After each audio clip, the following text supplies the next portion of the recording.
சத்தம் வல்லமை உள்ளது, கர்த்தரின் சத்தம் மகத்துவம் உள்ளது.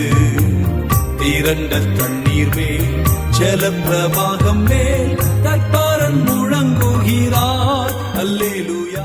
கர்த்தர் பிரியமானவர்களே, இன்று நாம் அன்பான தேவன் பாடுகளையும் தீமையும் ஏன் அனுமதிக்கிறார் என்று பார்க்குறோம். அதுக்காக வேத வசனம் 1 பேதுரு 5:10 ஆதாரமாக எடுக்கிறோம். கிறிஸ்து இயேசுவுக்குள் நம்மை தமது நித்திய மகிமைக்கு அழைத்தவராயிருக்கிற சகல கிருபையும் பொருந்திய தேவன் தாமே கொஞ்ச காலம் பாடு அனுபவிக்கிற உங்களை சீர்படுத்தி ஸ்திரப்படுத்தி பலப்படுத்தி நிலைநிறுத்துவாராக. இந்த இடத்துல பார்க்குறோம், பாடு அனுபவிக்கும்போது கர்த்தர் சகல கிருபையும் பொருந்தின தேவன் தாமே நம்மை சீர்படுத்துகிறார், ஸ்திரப்படுத்துகிறார், பலப்படுத்துகிறார், நிலைநிறுத்துகிறார். தேவன் நாம் பாடம் அனுபவிக்கும் போது நம்மளை அப்படியே அம்போன்னு விட்டு போகிறதில்லை.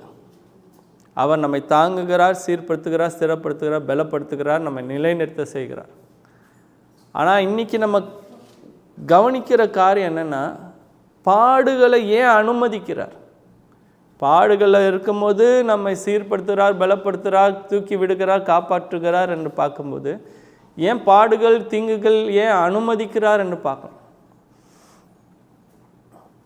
ஒன்று, பாடுகள் தீமைகள் வாழ்க்கையில் பூமியில் இருக்குது என்பதை நம்ம முதல்ல அறிந்திருக்க வேண்டும்.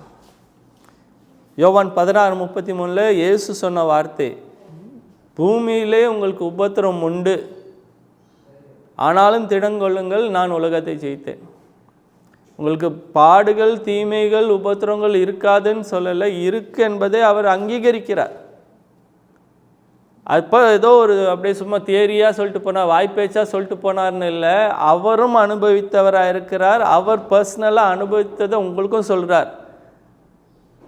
எனக்கு இந்த பாடுகள் இருந்தது, உங்களுக்கும் பாடுகள் இருக்கும், ஆனாலும் திடன் கொள்ளுங்கள், நான் உலகத்தை ஜெயித்தது போல நீங்களும் ஜெயிப்பீர்கள்.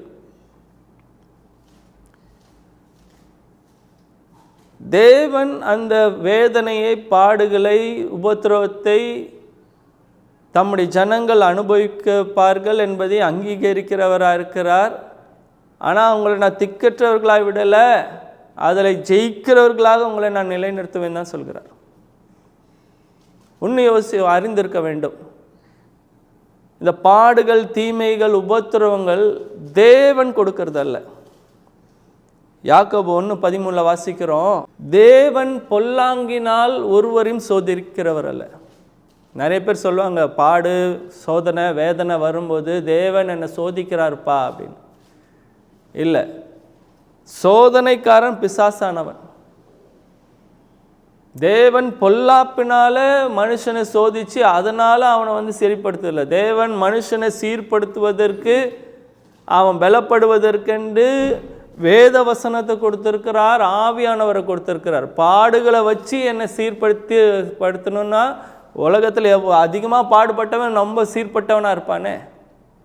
இல்லை. அந்த பாடுகளில் நீங்கள் ஒரு பாடத்தை கற்றுக்கொண்டு இருக்கலாம். தேவன் அதை அதன் மூலமாக உங்களை தொட்டு உங்களை பலப்பட வச்சு உங்களை வளர வச்சிருக்கலாமே ஒழிய, ஆனால் அந்த நீங்கள் வளருவதற்காக பலப்படுவதற்காக சோதனையை தேவன் கொடுத்தான்னு சொல்லாதீங்க. தேவன் பொல்லாங்கினால் மனுஷனை சோதிக்கிறவர் அல்ல. இந்த வசனத்தில் வாசிக்கிறான், அவன் தன் இச்சையினாலே சோதிக்கப்பட்டு இழுப்புண்டு சிக்கி தவிக்கிறான். பட் டெஸ்ட்டும் உண்டு, டெம்டேஷன் மாத்திரம் இல்லை, டெஸ்ட்டும் உண்டு. உலகத்தில் டெஸ்ட்டு வைக்காமல் பிள்ளை படிச்சுதா இல்லையான்னு நம்மளுக்கு தெரியாது. பாஸ் பண்ணி அடுத்த ஸ்டாண்டர்ட் போனோன்னா ஒரு டெஸ்ட்டு வைக்கிறாங்க. நம்முடைய வளர்ச்சிக்கு ஒரு டெஸ்ட் இருக்கும்.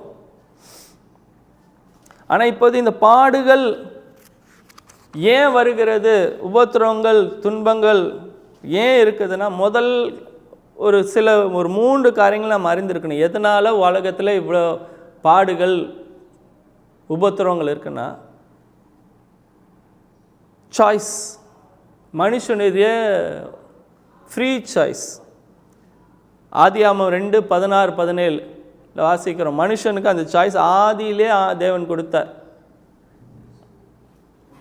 இந்த தோட்டத்தில் இருக்கிற எல்லாத்தையும் நீ சாப்பிடலாம், ஆனால் இந்த ஒரு மரத்தில் இருக்கிற கனியை மாத்திரம் நன்மை தீமை அறியத்தக்க கனியை சாப்பிடாதன்றார். அந்த சாய்ஸ் கொடுத்தார். மனுஷனை ரோபோ போல் வைக்கல.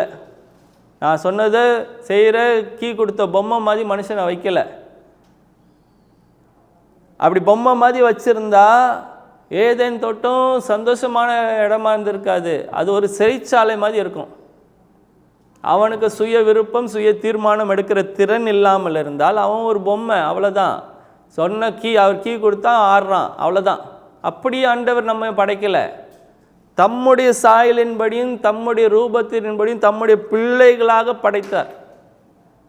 என் பிள்ளைய என்ன போல இருக்கணும்னா, எனக்கு இருக்கிற சகல திறன்கள் அதிகாரங்கள் குணாதிசயங்கள் அவனிடத்தில் காணப்படணும். நான் சொல்கிறத அப்படியே கீழ்ப்படுகிறதுக்கு நான் விரும்புவேன். ஆனால் கீழ்ப்படியாமல் இருக்கிற திறமையே இல்லாமல் ஃப்ரீடமே இல்லாமல் ஒரு ரோபோ மாதிரி என் பிள்ளை இருக்கதை நான் விரும்ப மாட்டேன். அப்படி இருந்தால் அது பேர் அன்பு இல்லை. உண்மையான அன்புக்கு அங்கே சுதந்திரம் இருக்கும். தேவன் நீங்கள் அவர் பேச்சுக்கு கீழ்ப்படியணும்னு விரும்புகிறார், அப்படியே கீழ்ப்படியணும்னு விரும்புகிறார். இயேசு எப்படி செஞ்சார்? ஆகிலும் என் சித்தம் அல்ல உம் சித்தமாடு. இயேசு கேட்குறாரு, ஆண்டவரே இந்த பாத்திரம் என்னை விட்டு நீங்கள் கூடுமானால் நீங்கட்டும். அவர் விருப்பம் அந்த பாடு இல்லாமல் இருந்தால் நல்லா இருக்குமே அப்படின்னு தான் விரும்புகிறார். ஆனாலும் சொல்கிறாரு, ஆகிலும் எனக்கு வேறு சித்தம் இல்லைன்னு இல்லை இருக்கு, ஆகிலும் என் சித்தம் அல்ல உம் சித்தம் நிறைவேறட்டும் என்பதை அவராக வாலண்டியராக பண்ணார் அன்பு நிமித்தம். அன்பு என்பதுதான் தேவன் மனுஷனுக்கும் இருக்கிற உறவின் அடிப்படை. அவர் நமக்கு அந்த சாய்ஸ் கொடுக்குறார். நீ எனக்கு கீழ்ப்படி, என்னிடத்தில் அன்பு கூறு, என் கட்டளைகளின்படி நட, நான் சொன்னதுபடி கேளு என்பதை கட்டாயப்படுத்தாமல் நீங்கள் அன்பு நிமித்தம் எங்கள் டேடி தான் பெஸ்ட்டு, எங்கள் டேடி சொல்கிறது தான் கரெக்டு, அவர் சித்தத்தை தான் நான் நிறைவேற்றுவேன் அப்படின்னு நீங்கள் அன்பு நிமித்தம் திரும்ப ரெசிப்ரிகேட் பண்ணணும், திரும்ப பதில் செலுத்தணும் என்பதை அவர் விரும்புகிறபடினால தான் மனுஷனுக்கு சாய்ஸ் கொடுத்துருக்கிறார். மனுஷனிடத்தில் சாய்ஸ் கொடுத்ததுனால ஆதாம் என்ன பண்ணால் அந்த சாய்ஸை தேவனை பிரியப்படுத்த பயன்படுத்தியிருக்கலாம், தன்னை பிரியப்படுத்தவும் பயன்படுத்திக்கலாம், பிசாசை பிரியப்படுத்தவும் பயன்படுத்திக்கலாம். மனுஷன் என்ன பண்ணால் தன்னை பிரியப்படுத்தணும்னு நினச்சிக்கிட்டு பிசாசின் விருப்பத்தை நிறைவேற்றினான். ஆனால் அந்த சாய்ஸ் கொடுக்கப்பட்டது. அந்த சாய்ஸ் கொடுக்கப்பட்டதுனால தான் ஆதியிலே ஆதாமும் ஏவாளும் பாவத்தை செய்தார்கள். சொல்லியிருக்கலாம், ஆதாமும் ஏவாளும் பாவம் செய்யாதபடி ஆண்டவர் தடுத்திருக்கலாமே, எதுக்கு அப்படி ஒரு வைக்கணும்? அப்படி வைக்காமல் இருந்தால், சாய்ஸ் கொடுக்காமல் இருந்தால் அது அன்பு அல்ல. அந்த சாய்ஸ் ஃப்ரீடம் கொடுத்துருந்ததுனால தான் அதை தேவனுடைய அன்பை காமிச்சார். ஆனால் அந்த அன்புக்கு ரெசிப்ரிகேட் பண்ணாமல் தேவனை நேசிக்காமல் தன்னை அதிகமாக நேசித்து தேவனுக்கு முதலிடம் கொடாமல் தன்னை தேவனாக மாற்றினபடினால தான் மனுஷனுக்கு தேவனை போல மாறுவேன் என்ற எண்ணத்தினால தான் விழுந்தான். அந்த எண்ணத்தை கொடுத்தது பிசாசு. ஆனால் காரணம் அந்த சாய்ஸ் இருந்தது. சாய்ஸ் இல்லாமல் இருந்திருந்தால் இந்த பிரச்சனையே இல்லாமல் நினைக்கலாம்ல. அந்த சாய்ஸ் இல்லாமல் இருந்தால் நீங்கள் உங்களுக்கு அன்பே தேவனுடைய அன்பை உணரவில்லை, அறிந்து கொள்ளவில்லைன்னு அர்த்தம்.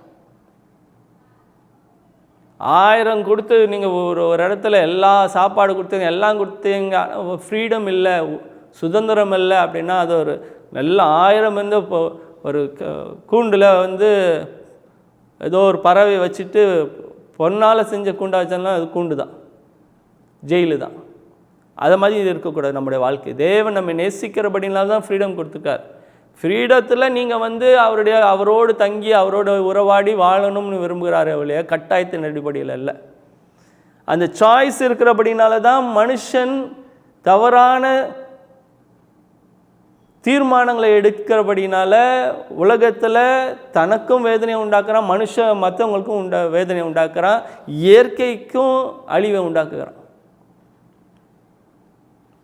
பூமியில் பாடுகள் உபத்திரவங்கள் தீங்குக்கு முதல் காரணம் தேவன் மனுஷனுக்கு கொடுத்திருக்கிற choice, freedom of choice, free will, சுயாதீனம். அந்த சுயாதீனத்துக்கு காரணம் என்ன? தேவன் அன்பாக இருக்கிறபடினால. அந்த அன்பினால் கொடுக்கப்பட்ட சுயாதீனத்தை இவன் மிஸ்யூஸ் பண்ணுகிறான். அதனால் தானும் பாடுகளை அனுபவிக்கிறான், மற்றவங்களுக்கும் பாடுகளை ஏற்படுத்தி விடுகிறான். ரோமர் 5:12 சொல்லப்படுகிறது, அந்த ஒரே மனுஷனுடைய பாவத்தினால, மீறுதலினால உலகத்தில் பாவம் வந்துச்சான், பாவத்தினால மரணம் வந்துச்சான். ஆதாம் ஏவாள் செய்த அந்த பாவத்தின் பலன் அங்கே முடியல, அது பூமிக்கு உலகத்துக்கே அந்த பாவத்தையும் கொண்டு வந்தது. பாவத்தின் பலனாக அழிவு, மரணமும் உண்டானது. நாம் அறிந்திருக்க வேண்டிய காரியம், நாம் இப்பொழுது வாழுகிறது தேவன் ஆதியில் வைத்த அந்த பூமியின் அந்த ஸ்தானத்தில் நம்ம வாழல. அந்த உலகம் வீழ்ந்து போனது. தேவனுக்கு இப்படி ஒரு ஸ்டாண்டர்டில் ஒரு காரியத்தை அமைத்து வச்சிருந்தார். அது சீர்கெட்டு போன ஒரு உலகத்தில் நம்ம வாழ்ந்து கொண்டிருக்கிறோம். ஃபாலன் வேர்ல்டு அப்படின்னு ஆங்கிலத்தில் சொல்லுவோம்.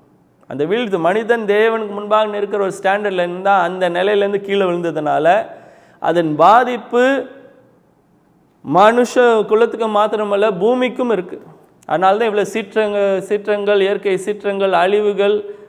எதுக்கு தேவன் அனுமதிக்கிறார்? இந்த சுனாமி அனுமதிக்கிறார். எதுக்கு பூமி அதிர்ச்சி, எதற்கு வெள்ளங்கள், எதுக்கு பஞ்ச காலங்கள் அப்படின்னா தேவன் இப்படி அமைக்கலை, பூமியை உருவாக்கலை. அந்த வீழ்ச்சியின் பலனை தான் நம்ம பார்த்து கொண்டு இருக்கிறோம். மனுகுலத்துக்கு அந்த ரட்சிப்பை தேவன் இயேசுவின் மூலமாக அவர் ஏற்படுத்தி கொடுத்து விட்டார். ஆனால் இந்த பூமி இன்னும் தன்னுடைய மீட்பை இன்னும் அனுபவிக்கலே, பெற்றுக்கொள்ளவில்லை. அது காத்து கொண்டு இருக்குது. இயேசு திரும்ப எப்போ வருவார், இந்த பூமியும் வானமும் அழிந்து புதிய வானம் புதிய பூமியும் எப்படி உண்டாகும் அப்படின்னு அவர் வருகைக்காக இன்னும் காத்து கொண்டு இருக்கிறது. நமக்கு அந்த மீட்பு இப்போவுமே கிடைச்சாச்சு. நித்திய காலத்தில் நம்ம வாழுகிற அந்த பரலோக ராஜ்யத்தின் வாழ்வை நாம் இப்போவுமே அனுபவிக்கிறோம். ஆனால் இந்த பூமி இன்னும் அந்த இழந்த வீழ்ந்த நிலையில் இருக்குது. அதனுடைய ரட்சிப்பை இன்னும் அது அடையவில்லை. இயேசு திரும்ப வரும்போது தான் இந்த பூமிக்கு இருக்குது. அதனால தான் ஏக்கத்தோடு காத்து கொண்டு இருக்குது இயேசு எப்போ வருவார்னு. முழு சிருஷ்டிப்பும் தவிக்கிறது, இன்னும் அந்த வீழ்ந்த நிலையில் இருக்கிறது என்பதை அறிந்து அதன் பலன்கள் பூமியில் காணப்படுகிறது.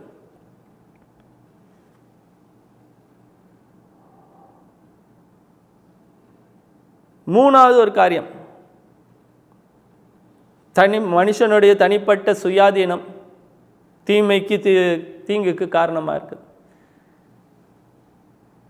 ஆதாம் ஏவாளினால் செய்த பாவத்தின் பலன் பூமியில் இன்னைக்கும் காணப்படுகிறது. மூணாவது பார்க்குறோம், ரோமர் 8:28 நம்ம வாசிக்கிறோம். அறிந்த வசனம்தான், அன்றையும் அவருடைய தீர்மானத்தின்படி அழைக்கப்பட்டவர்களாய் அவரிடத்தில் அன்பு கூறுகிறவர்களுக்கு சகலமும் நன்மைக்கு எதுவாக நடக்கிறது. தேவன் ஒரு திட்டத்தை வைத்திருக்கிறார். நிறைய நேரம் அந்த திட்டத்தை நாம் அறிந்திருக்க முடியாது, புரிந்திருக்க முடியாது.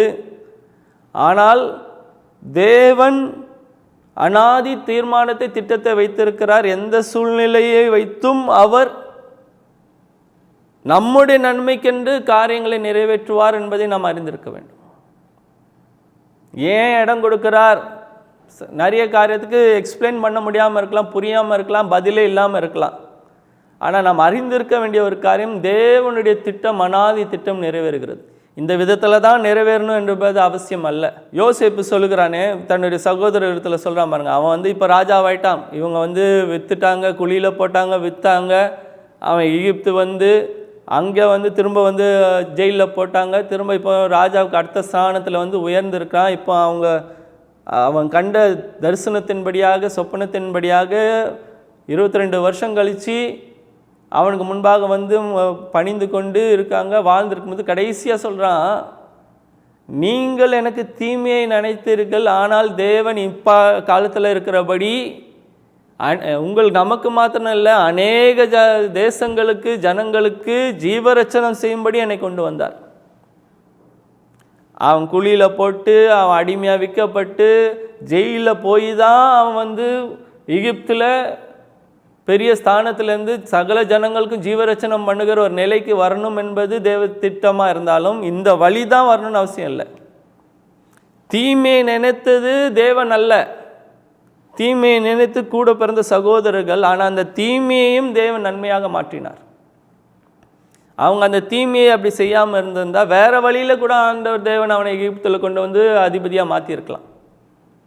ஆனால் அவன் குழியில் போனது, அவன் அடிமையாக விற்கப்பட்டது, அவன் பொய்யாய் குற்றச்சாட்டப்பட்டு டஞ்சனில் இப்போ சிறைச்சாலையிலேருந்து கஷ்டப்பட்டது எல்லாம் தேவ சித்தம் திட்டம் என்று நினைக்காதீங்க. மனிதர்களின் சூழ்ச்சி 1000 காரியங்கள் இருக்கலாம், ஆனால் அதை தேவன் நன்மையாக மாற்றினார். அந்த ஹைலைட் பண்ணுற காரியங்கள்லாம் தீமையை நினைத்தது தேவன் அல்ல, நீங்கள் தீமையை நினைத்தீர்கள், ஆனால் அந்த தீமையை தேவன் நன்மையாக மாற்றினார். பொல்லாப்பினால் சோதிக்கிற தேவன் அல்ல, அவரிடத்துல ஒளி மாத்திரம்தான் இருக்குது, நன்மை மாத்திரம்தான் இருக்குது. ஆனால் வாழ்க்கையில் பல்வேறு காரணங்கள்னால தீமை வந்தாலும் அவர் நினைத்தது நிறைவேறும், அவர் நினைத்தது தடைப்படாது என்பதை நாம் அறிந்திருக்க வேண்டும், உணர்ந்திருக்க வேண்டும். சகலத்தையும் செய்ய வல்லவர் அவர். உங்கள் வாழ்க்கையில் இருக்கிற இந்த தீமையை, தீங்கை, பாடை நீக்கி போட்டு உங்களை உயர்த்துவது லேசான காரியம் தேவனுக்கு. தேவனுக்கு உங்கள் மேல் ஒரு அநாதி திட்டம் இருக்கிறது. அவரிடத்தில் அன்பு கூறுகள் சகலமும் நன்மைக்கு எதுவாய் நடக்கும் என்பதை நீங்கள் அறிந்திருக்க வேண்டும், புரிந்து கொள்ள வேண்டும். இப்பொழுது பாடுகளின் வழியாக நீங்கள் நடந்து போனாலும் நீங்கள் இதே இடத்துல இருக்க மாட்டீங்க. கடந்து போய் தேவன் உங்களை செழிப்பான மேட்டில் நிற்க வைப்பார். அதுதான் அவருடைய திட்டம், நோக்கம் என்பதை நீங்கள் அறிந்திருக்க வேண்டும். அவருடைய பிள்ளைகள் நீங்கள் அவருடைய பிள்ளைகள் என்பதை, அவர் உங்களுடைய பிதா என்பதை நீங்கள் உணர்ந்திருந்தாலே தேவன் என்னக்காக வைத்திருக்கிறது நல்லது, தீமையையும் அவர் நன்மையாய் மாற்றுவார் என்பதை அறிந்து கொள்ளுங்கள். ஏன் நடக்கிறது அப்படின்னு சொல்லும்போது தான் பார்க்குறோம் மனுஷனுடைய சுயாதீனம். விழுந்து போன இந்த உலகத்தின் பாவத்தின் பலன்கள் நம்ம அனுபவிக்கிறோம், காண்கிறோம், பார்க்குறோம். பாவ உலகத்தினால இருக்கிற மனிதர்கள் வாழ்கிற இந்த இடத்துல பூமி மனிதர்களின் தீர்மானங்கள்னாலையும் பாவ உலகத்தின் சீற்றங்களினாலும் பாவத்தின் பலனாலும் இந்த தீங்கியும் தீமையும் அனுபவிக்கிறோம். அதே நேரத்தில் சில காரியங்களுக்கு எக்ஸ்பிளனேஷனே இல்லைனாலும் தேவனுடைய அநாதி திட்டம் ஒன்று இருக்குது என்பதை அறிந்தவர்களா தேவனுடைய அநாதி திட்டம் நிறைவேறும் என்பதையும் நாம் அறிந்து உணர்ந்திருக்க வேண்டும். சரி, இப்படி வாழ்க்கையில் உங்களுக்கு தீங்கு உண்டு, உபத்திரம் உண்டு, திடன் கொள்ளுங்கள் என்றாரே. கொஞ்ச காலம் பாடு அனுபவிக்கிற நீங்கள், கொஞ்ச காலம்தான் இது பாடு அனுபவிக்கிற நீங்களே கர்த்தர் விட மாட்டார்ன்னு சொல்கிறாரே. இதுக்கு நான் என்ன எப்படி ரெஸ்பாண்ட் பண்ணணும், இதை எப்படி நான் எதிர்த்து நான் இதில் எப்படி ஜெயம் கொள்ளணும்னா, முதலாவதாக அறிந்திருக்க வேண்டிய ஒரு காரியம் ஏசாயா 53:3-5 இயேசுவின் பாடுகளை குறித்து அங்கே பார்க்குறோம். முதலாவதாக நான் புரிந்திருக்க வேண்டிய காரியம், என்னுடைய பாடுகளை, தீங்கை, வேதனையை தேவன் புரிந்து கொள்கிறார் என்பதை நம்ம அறிந்திருக்கோம். அவர் எங்கேயோ இருக்கிறாரு, அவர் என் சத்தம் கேட்குதா இல்லையா தெரியல, நான் அழுகுறனே கர்த்தர் பார்க்கலையா அப்படின்னு இல்லை. அவர் உங்களுடைய சகல வேதனைகளையும் பாடுகளையும் அவர் அறிந்தவருக்கிறார். அவர் ஏற்கனவே சுமந்தவராக இருக்கிறார். நம்முடைய வேதனைகளை அவர் சுமந்தவராக இருந்து நமக்கு சந்தோஷம் உண்டாகும்படியாக தான் அவர் மரித்து 3வது நாள் உயிரோடு எழுந்தார். உங்கள் துக்கமெல்லாம் சந்தோஷமாய் மாறும். உங்கள் துக்கத்தை அறிந்தவர் உங்களோடு இருக்கிறார், உங்களை காண்கிறவராக இருக்கிறார் என்பதை நீங்கள் புரிஞ்சுக்கொள்ளணும். என் வேதனை பாட அவர் அனுபவிக்க அவர் புரிந்துறவராக இருக்கிறார். புரிந்தவர் என்ன சொல்லுகிறார்னா, நான் உங்கள் மேல் வைத்திருக்க நினைவுகளை நான் அறிவேன், அவைகள் தீமைக்கல்ல நன்மைக்கு ஏதுவான நினைவுகள். எப்படி இந்த பூமிக்கே தேவன் வெளிப்படுத்தல் 21:6 சொல்கிறோம், நன்மை தீமையே இல்லாத, பாடுகளே இல்லாத, கண்ணீரே இல்லாத சமாதானமான ஒரு வாழ்வு பூமியில் இருக்கும் என்று சொல்லுகிறாரோ, பூமிக்கே சிருஷ்டிப்புக்கே ஒரு மீட்பை உண்டாக்கி ஒரு நம்பிக்கை தருகிறாரோ மனுஷனாகிய உங்களுக்கும் அந்த நம்பிக்கை தருகிறார். நித்தியத்தில் மாத்திரமல்ல, இம்மையிலே ஒரு நம்பிக்கை தேவன் தருகிறவராக இருக்கிறார். அதுக்கு தான் இந்த இடத்துல சொல்லுகிறார், இந்த பாடுகள் வாழ்நாள் முழுக்க இப்படி தான் பாட அனுபவிக்கணும் போல இருக்குது அப்படின்னு நினைக்காதீங்க, கொஞ்ச காலம்தான் அப்படின்றதை அவர் வலியுறுத்துகிறவராக இருக்கிறார். என் ரெஸ்பான்ஸ் எப்படி இருக்கணும்னா, என் நம்பிக்கை என்னவா இருக்கணும்னா, இது கொஞ்ச காலம்தான், என்னுடைய விடியல் சீக்கிரம் வருகிறது, மனுஷன் இல்லை, இந்த கவர்மெண்ட் இல்லை, என்னுடைய பரம கவர்மெண்ட் எனக்கா என்மேல் கண்ணோக்கம் வைத்து எனக்கு ஒரு விடிவு காலத்தை சீக்கிரமாக கர்த்தர் தரப்போகிறார். நீங்கள் அனுபவிக்கிறது கொஞ்சம் காலம்தான், அந்த டைம் ஓவர். இப்படியே இருந்து கொண்டே இருக்க மாட்டேன். கர்த்தர் என்னை விடுவிப்பார், உயர்த்துவார், சீர்படுத்துவார், நிலைநிறுத்துவார், திடப்படுத்துவார் என்பதை நீங்கள் உணர்ந்து கொள்ள வேண்டும். என் ரெஸ்பான்ஸ் என்னன்னா, தேவன் என்னுடைய வேதனை அறிந்திருக்கிறார், அறிந்தவர் பார்த்துட்டு சும்மா இல்லை, அதை நீக்கிறதுக்கு இப்பொழுதே செயல்பட்டு கொண்டு இருக்கிறார். இன்னும் கொஞ்ச காலத்தில் எனக்கு விடிவு உண்டு, ரட்சிப்பு உண்டு, விடுதலை உண்டு, மாற்றம் உண்டு, உயர்வு உண்டு, பலன் உண்டு, சுகம் உண்டு. என்னுடைய சூழ்நிலை சீக்கிரமாய் மாறும் என்பதை எதிர்பார்க்கிறவர்களா இருக்கணும்.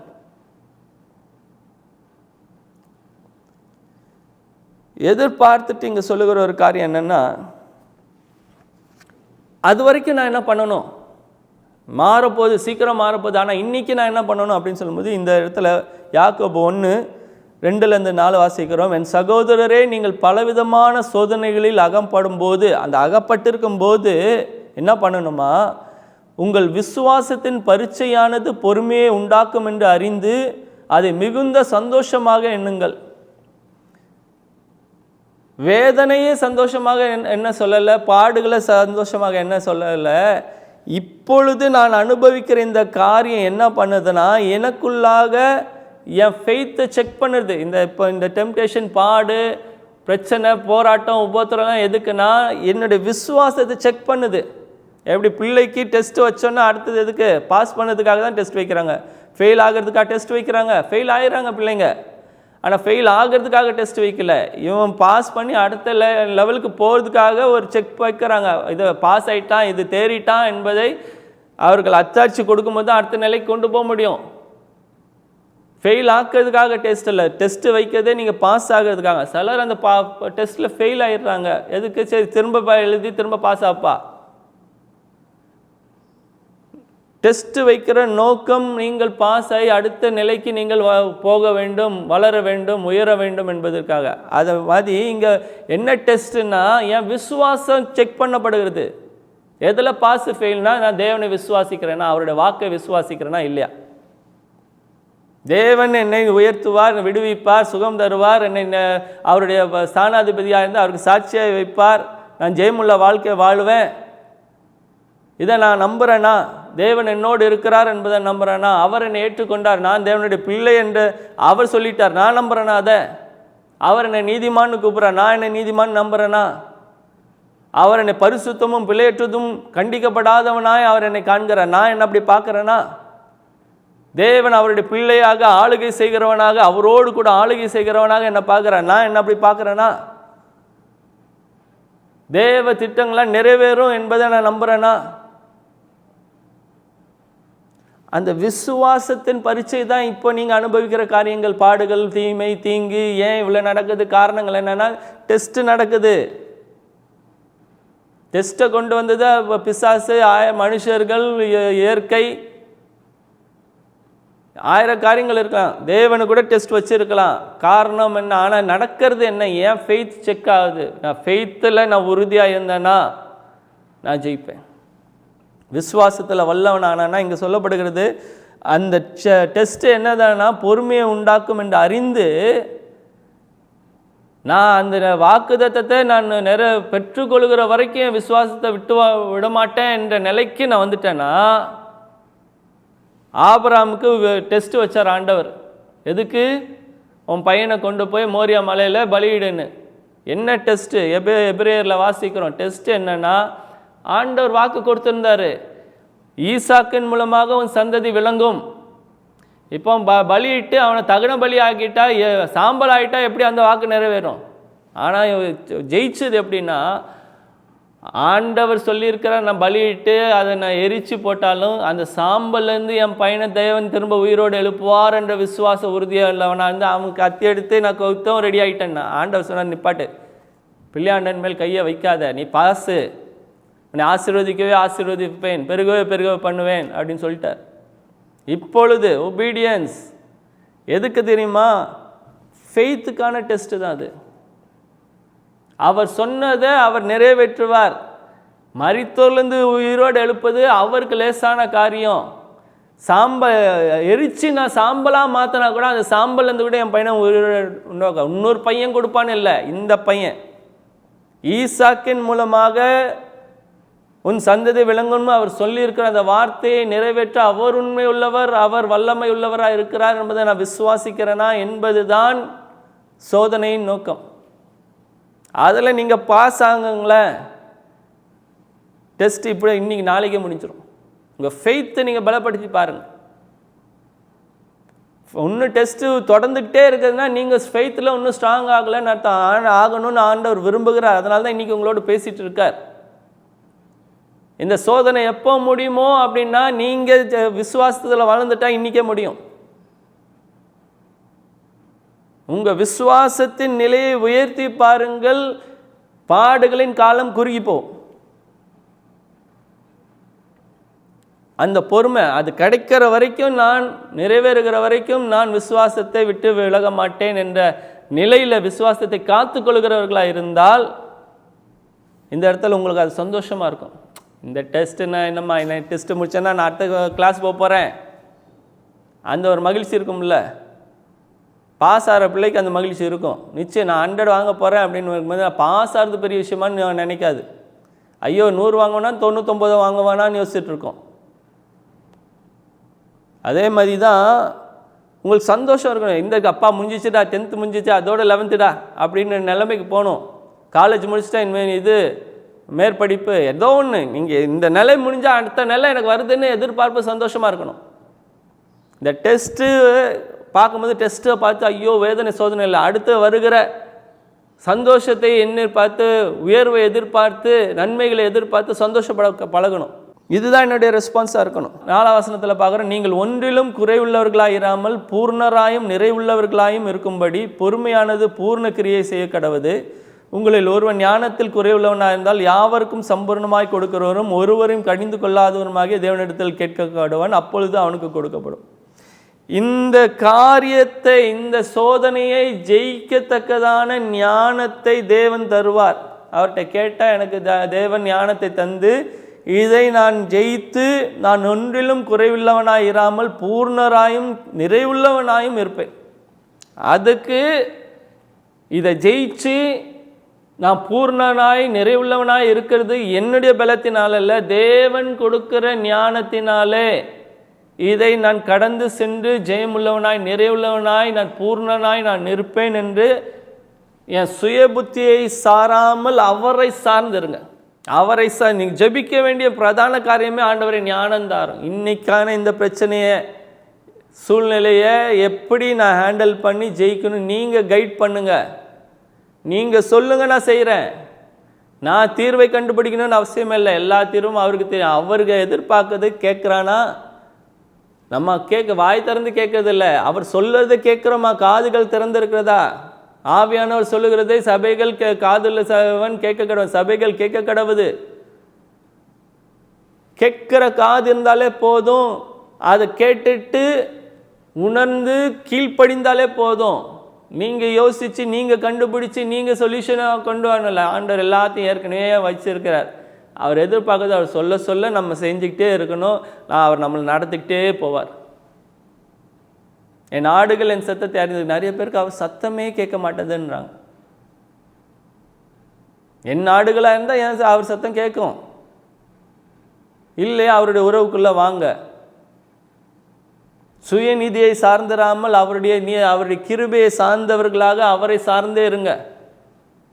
பரலோகத்தையே சிலர் வந்து தங்களுடைய பக்தினால தங்களுடைய சக்தினால பெற்றுக்கொள்ளலாம், சுதந்திரிக்கலான்னு எதிர்பார்க்குறாங்க. இல்லை, பரலோகமானாலும் சரி, பூமியில் இருக்க சிறிய வெற்றிகள்னாலும் செழிப்புனாலும் நன்மைகள்னாலும் ஜெயம்னாலும் விடுதலைனாலும் அவரை சார்ந்து, அவருடைய கிருபையை சார்ந்து விசுவாசத்தை கொண்டு கீழ்ப்படிந்து, விசுவாசம்னு சொல்ல விசுவாசிக்கிறேன் இல்லை, விசுவாசம் கீழ்ப்படிதலில் காணப்படணும்.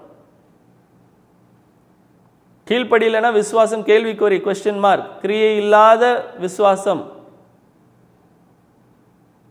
கிரியை இல்லாத விசுவாசம், கிரியைகளுக்கு 1000 டெஃபினேஷன் கொடுக்காதீங்க. அவர் சொன்னதை செய்யறது பேருக்கு கீழ்ப்படிதல்.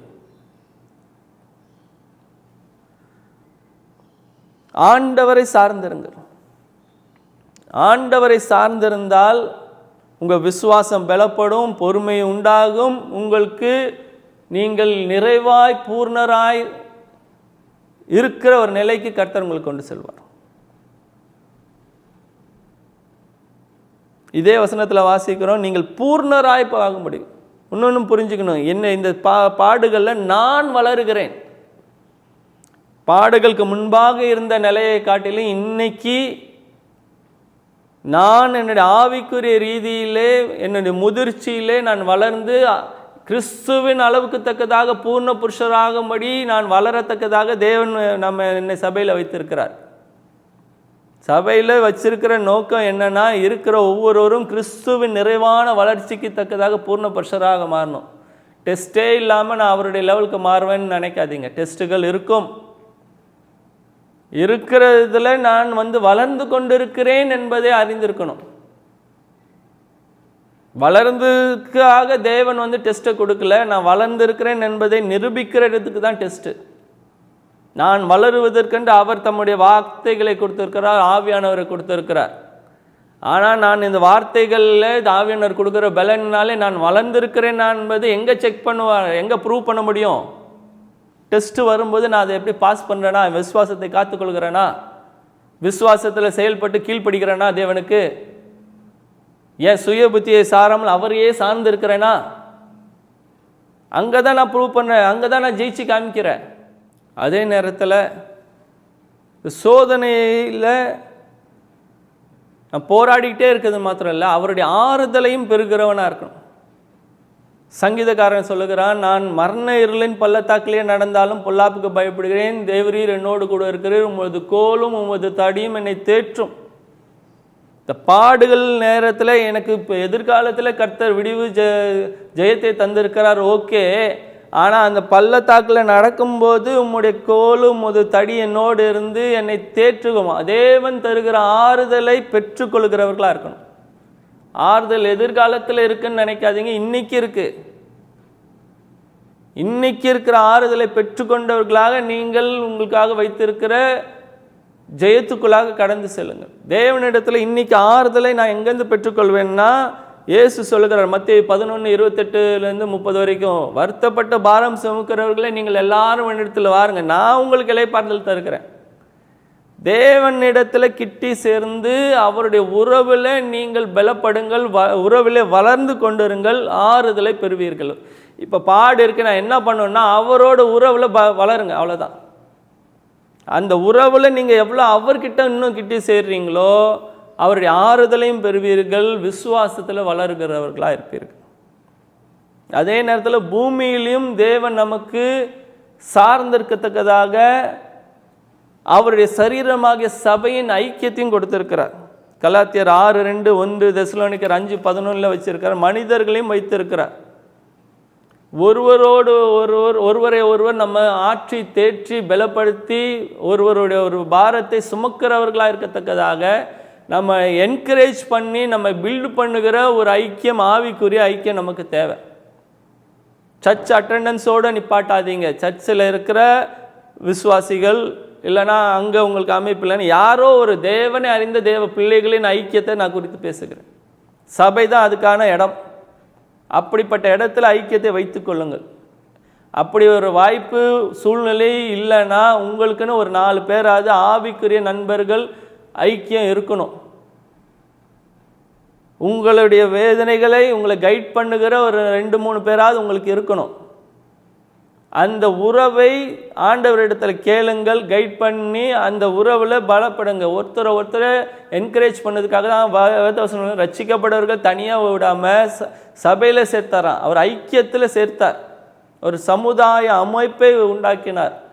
சும்மா போய் அட்டெண்டன்ஸ் கொடுத்துட்டு வந்ததுக்காகல, சர்ச்சு மற்றவங்களாம் இந்த நாள் போகிறாங்க, நான் சண்டே மாத்திரம் போயிட்டு என் கோயிலுக்கு போயிட்டு வந்துட்டேன், டிக் மார்க் கொடுக்கறதுக்காகல. கோயிலில் அல்லது சபையில் இருக்கிற மற்றவர்களின் பலனையும் நீங்கள் பெற்றுக்கொள்ளணும். மற்றவங்களுக்கு நீங்கள் ஆறுதல் செய்கிறவர்களாக, புத்தி சொல்லுகிறவர்களாக, தேற்றுகிறவர்களாக, உதவி செய்கிறவர்களாக இருக்கணும். அவர்களுடைய பலனையும் ஆறுதலையும் நீங்கள் அவர்கள் மூலமாகவும் பெற்றுக்கொள்ள வேண்டும். அந்த ஐக்கியம், அந்யோன்யம், ஃபெலோஷிப்பை பற்றி பேசுகிற அந்த ஃபெலோஷிப் நமக்கு தேவை. அடுத்தது, இந்த நேரத்தில் நான் என்ன பண்ணணும், பாடுகளின் நேரத்தில் நான் என்ன பண்ணணும் அப்படின்னு பார்க்கும்போது, எபிரேயர் 12:2-3 வாசிக்கிறோம். கிறிஸ்துவை நமக்கு முன்பாக வைத்து கொண்டு அவர் நம்மளுக்கு ஒரு எக்ஸாம்பிள் வச்சுட்டு போனார். அவர் எப்படி தனக்கு முன்பாக இருக்கிற அந்த பாடுகளை, சிலுவையில் இருக்கிற பாடுகளை, வேதனைகளை, அவமானத்தை எண்ணாமல் அவர் ஒரு கோல் வச்சுருந்தார். அந்த பாடுகளாம் தாண்டிட்டா அதனால் ஏற்படுகிற மேன்மை என்னென்னா, மனுக்குலத்தையே தேவனண்டை கிட்டி சேர்த்துடலாம் அப்படின்னு நினைக்கிற அந்த கோலை வச்சு அதனால் அதை ஒரு பொருட்டாக எண்ணாமல் சந்தோஷமாக அந்த பாடுகளின் வழியாக கடந்து செஞ்சார். அது மாதிரி உங்களுக்குன்னு ஒரு கோலை நீங்கள் ஏற்படுத்தி கொள்ளணும். தேவன் வைத்திருக்கிற கோல், நீங்களாக உங்களுக்கு அமைக்கிற கோல் இல்லை. தேவன் உங்களுக்காக சொல்லி வைத்திருக்கிற திட்டத்தை, உங்கள் கோலை உங்களுக்கு மையமாக வச்சுருந்தீங்கன்னா, உங்கள் நேரத்தில் உங்களை நீங்கள் சார்ந்திராமல், உங்களுக்கு சுற்றி இப்போ நடக்கிற வேதனையை சார்ந்திராமல், உங்கள் என்னெல்லாம் எதிர்த்தாப்பு, இது முடிஞ்சோன்னே எனக்கு என்ன இருக்குது, அதை நான் சாதிப்பேன், இதுக்காக தானே தேவன் வைத்திருக்கிறார். ஆபிரகாமும் அதை தான் பண்ணான். இப்போ இருக்க மோரியா மலையில் போய் நாங்கள் பலியிடுகிறேன்னு இல்லை, எனக்கு என் சந்ததி ஈசாக்கு மூலமாக விளங்க போகிறது. அந்த சந்ததி எப்படி இருக்கணும், வானத்தின் நட்சத்திரங்களை போல, பூமியில் இருக்கிற தூளை போல திரளாக இருக்கும். அந்த எண்ணத்தினால இவன் இப்போ மலைக்கு போகும்போது சந்தோஷமாக போயிட்டான். போய் எப்பா வேலைக்காரன், நாங்கள் திரும்ப வருவோம்ப்பா. அங்கே போய் வேதனையோடு அவன் மலை மேலெல்லாம் ஏறல, சந்தோஷத்தை தான் ஏறினான். கர்த்தருக்குள்ளாக சந்தோஷமாயிருங்களா, அதே உங்களுடைய பலன். அதுக்கு ஃபாலோ பண்ண வேண்டிய எக்ஸாம்பிள் ஜீசஸ் கிரைஸ்ட். இயேசு எப்படி 1000 அவ்வளோ பாடுகளையும் கடந்து போனார். பாவமே செய்யாத, எந்த தீமையும் செய்யாத அவருக்கே அந்த பாடுகளும் இருக்கும்போது, ஆனாலும் அவர் எப்படி போனார் என்பதை பார்த்து அவரை ஃபாலோ பண்ணி போனால் நாமளும் நம்முடைய விசுவாச ஓட்டத்தில் ஓடி நம்முடைய இலக்கை நோக்கி நாம் சேருவோம். உங்களுக்காக தேவன் வைத்திருக்கிற கோல் என்ன என்பதை, திட்டம் என்ன என்பதை அறிந்து கொண்டு அதை நிறைவேற்ற பிரயாசப்படுகிறவர்களாக இருங்க. அதை நோக்கி ஓடுங்க. இந்த பாடுகளை நீங்கள் ஈஸியாக கடந்து போவீங்க. அதை கோல் அட்டன் பண்ணதுக்கு என்ன பண்ணணும்னா, பிலிப்பியர் 2:8-9 சொல்லுகிறது, எப்படி இயேசு அவர் மனுஷ ரூபமாய் காணப்பட்டு மரண பரியந்தம், சிலுவையின் மரண பரியந்தம் தேவனுக்கு கீழ்ப்பணிந்தவராக இருந்தாராம். தேவன் ஒரு கோல் வச்சுட்டாரு, அந்த கோலை நான் என் இஷ்டத்தின்படி நிறைவேற்றணும் இல்லை, மரண பரியந்தம் தேவனுக்கு கீழ்ப்படிந்தவராக, இந்த மரணம் வேண்டாம் வேற மாதிரி சாகிறேன்னு சொல்ல, சிலுவையின் மரண பரியந்தம். அதான் அவர் ஜெபம் பண்ணும் சொல்ல, ஆகிலும் என் சித்தம் அல்ல உம் சித்தத்தின்படி. இப்படி சாகணும்னு அவசியம் இல்லையே, வேற மாதிரி செத்துடலாமா இருந்தாலும் என் இஷ்டம் இல்லை, உம் சித்தம் நிறைவேறட்டும். தேவ திட்டத்தை தான் நிறைவேற்றணும். ஆனால் அதை நிறைவேற்றதுக்கும் அவரை தான் சார்ந்திருக்கணும், அவருக்கு கீழ்ப்படிஞ்சிருக்கணும். அவரை நம்புங்க. அவருக்கு கீழ்ப்படிந்து சுய புத்தியின் மேல் சாராமல் அவரையே சார்ந்து தேவன் வைத்திருக்கிற நோக்கத்தை திட்டத்தை நோக்கி நீங்கள் பிரயாசப்படுவீர்களானால், முன்னேறுவீர்களானால் இந்த பாடுகள் சீக்கிரத்தில் ஒளிந்து போகும். கொஞ்ச கால பாடு அனுபவிக்கிற உங்களை தேவன் சீர்படுத்துவார், சிறப்படுத்துவார், பலப்படுத்துவார், நிலைநிறுத்துவார்.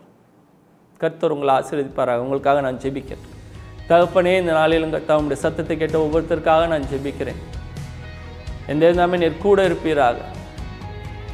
கொஞ்ச காலம் பாட அனுபவிக்கிற இவர்களுக்கு சீக்கிரத்திலே விடுதலை உண்டு என்பதை இன்று பேசியிருக்கிறேன்.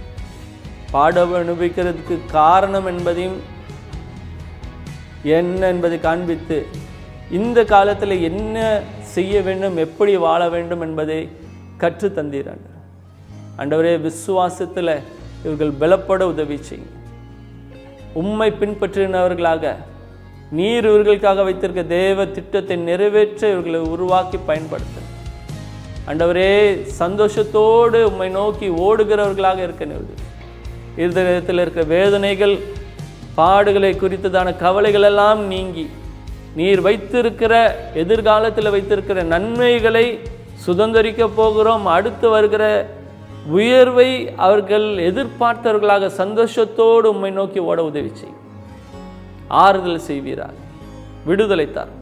இயேசு நாமத்தில் கேட்கிறேன் நல்ல பிதாவே, ஆமென். God bless you.